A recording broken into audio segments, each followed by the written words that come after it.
Vous nous avez rejoint, Tara Varma. Regardez, voilà la candidate défaite, la candidate perdante qui va s'exprimer. Nous allons l'écouter ici en direct sur LCI. C'est dans l'histoire politique des États-Unis, évidemment, un moment important à la mesure de l'ampleur de la victoire de son adversaire Donald Trump. Voilà. De quelle façon ça va beaucoup compter en termes aussi de réconciliation nationale. Est-ce qu'il y aura aussi une réconciliation? De quelle manière? Est-ce que la transmission du pouvoir va se faire de manière organisée ou non, plus ou moins civilisée? On se rappelle que parfois c'était moins le cas. Écoutons-la. Bonjour à tous. Bonjour.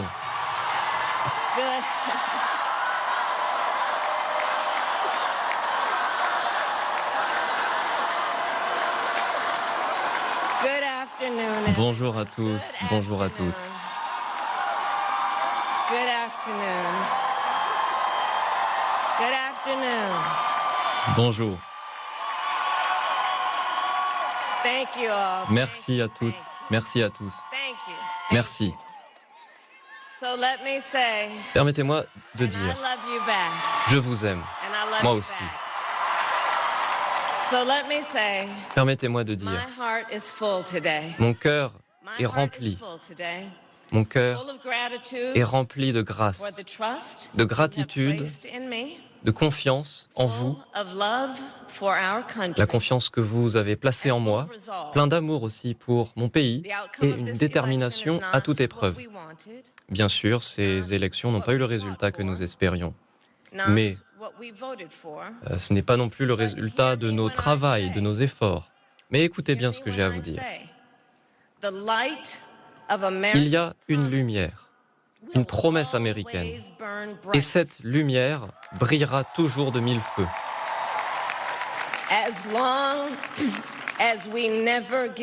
Tant que nous n'abandonnons jamais et tant que nous continuons à nous battre.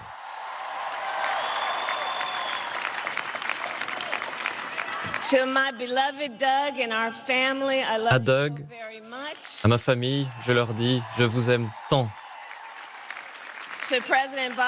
Au président Biden, à sa femme, je leur dis merci de votre soutien inconditionnel.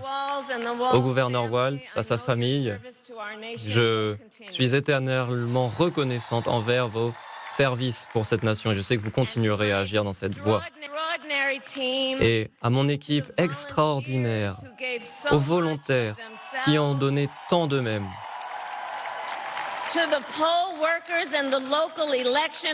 aux travailleurs locaux et au niveau fédéral, je vous dis merci, merci à tous. Je suis tellement fier de la course présidentielle que nous avons menée et de la façon dont nous l'avons fait aussi. Ces 107 jours de campagne présidentielle, nous avons été droits dans nos bottes, créer des communautés, une coalition, rassembler des gens d'arrière-plan les plus différents, unifiés par l'amour de notre pays, par un enthousiasme, par notre joie pour un avenir américain. Et nous l'avons fait avec une connaissance, que nous avons bien plus en commun que de choses qui nous séparent. Alors je sais, vous ressentez sans doute énormément d'émotions contradictoires et je vous comprends. Mais il faut accepter les résultats de cette élection. J'ai pu parler avec le président Trump au téléphone, je l'ai félicité pour sa victoire. Je lui ai dit que nous l'aiderions pour la transition avec ses équipes et que cette transition serait pacifique.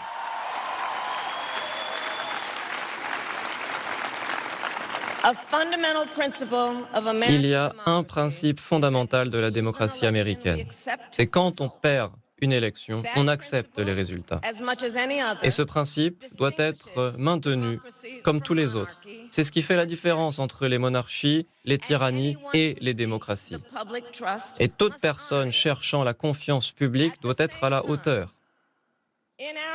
Et dans le même temps, dans notre nation, il nous faut être loyaux, mais pas envers un président ni un parti, mais bien envers la Constitution des États-Unis. Cette loyauté, elle vaut aussi envers notre conscience, envers Dieu. Mon allégeance à ces valeurs, c'est ce qui me fait me tenir devant vous aujourd'hui et vous dire, je concède la défaite de cette élection, mais je n'arrêterai jamais de lutter et je ne concède pas la lutte de cette campagne. Cette lutte pour la liberté, lutte pour l'égalité, les opportunités et la dignité de toutes et tous. La lutte pour des idéaux au cœur de notre nation, des idéaux qui reflètent l'Amérique au mieux. Ça, c'est une lutte pour laquelle je n'abandonnerai jamais. Jamais je n'abandonnerai cette lutte pour un avenir où les Américaines et les Américains pourront poursuivre leurs rêves, leurs ambitions, leurs aspirations. Nous sommes les femmes américaines, un avenir pour elles où elles peuvent déterminer de leur corps sans qu'il y ait des personnes qui leur disent ce qu'elles doivent faire. Nous n'abandonnerons jamais cette lutte pour protéger nos écoles, nos rues vis-à-vis des armes à feu.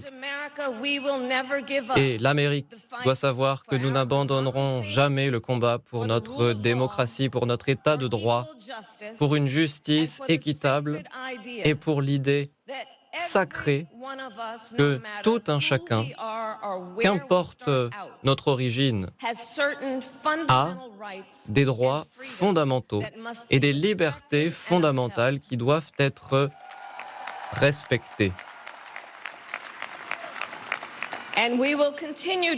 Nous continuerons à mener ce combat dans le cadre d'élections et aussi dans l'espace public.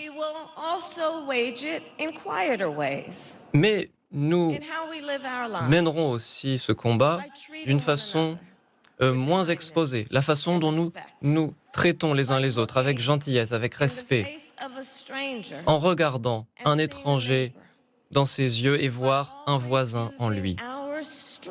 En utilisant cela comme notre force et utiliser notre force pour tirer les gens vers le haut, pour lutter pour la dignité dont nous avons tous besoin, que nous méritons tous. La lutte pour notre liberté nécessitera de grands efforts. Mais comme je vous le dis, les grands efforts, ça ne nous fait pas peur. Les gros efforts, c'est du bon travail et ça peut même nous donner le sourire. Lutter pour notre pays, c'est toujours un bon combat. Ça en vaut toujours la peine.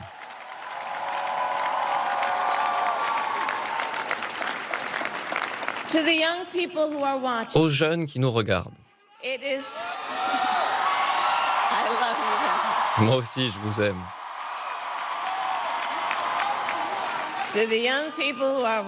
Aux jeunes qui nous regardent, je vous dis, vous avez le droit d'être triste, d'être déçu. Mais il faut aller au-delà. Dans le cadre de ma campagne, parfois on gagne, parfois on perd. Parfois, la lutte dure. Mais ça ne veut pas dire que nous perdrons toujours. Pas du tout. Ce qui est important, c'est de ne jamais abandonner. Jamais abandonner. Toujours essayer encore et encore pour améliorer le monde. Vous avez le pouvoir. C'est vous qui l'avez. Et n'écoutez jamais ce que les autres vous diront, notamment et surtout si c'est impossible parce que ça n'a jamais été fait auparavant.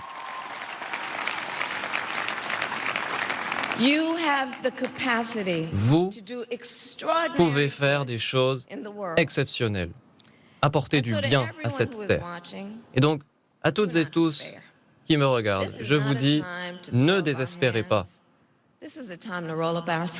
Là, il s'agit de remonter les manches. Là, il faut nous organiser, nous mobiliser et être droit dans nos bottes, nous engager aussi pour la liberté et la justice et un avenir que nous pouvons construire ensemble, nous le savons. Et vous savez aussi que j'ai commencé comme procureur. J'ai vu des gens qui étaient au fond du trou, qui souffraient. Et malgré tout, ces gens, ils ont pu trouver en eux une force, un courage et une détermination de faire face à l'adversité, de lutter pour la justice, lutter pour eux-mêmes, lutter pour les autres. Et donc, inspirons-nous de ce courage, de cette détermination.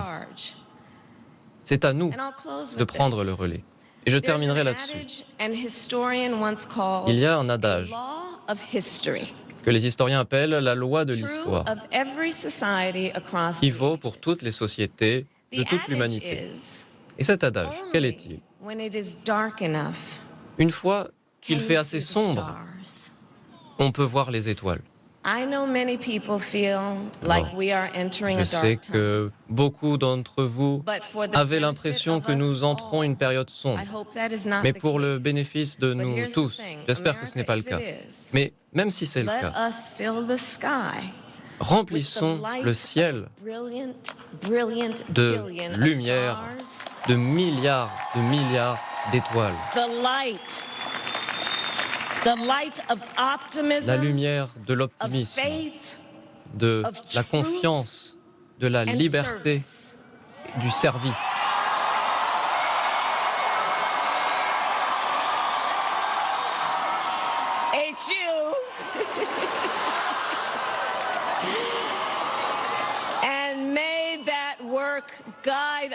Et que ce travail nous guide, même quand nous rencontrons des difficultés, pour achever une promesse, la promesse extraordinaire des États-Unis d'Amérique. Merci à vous toutes et tous. Que Dieu vous bénisse. Que Dieu bénisse notre pays, les États-Unis d'Amérique. Je vous remercie.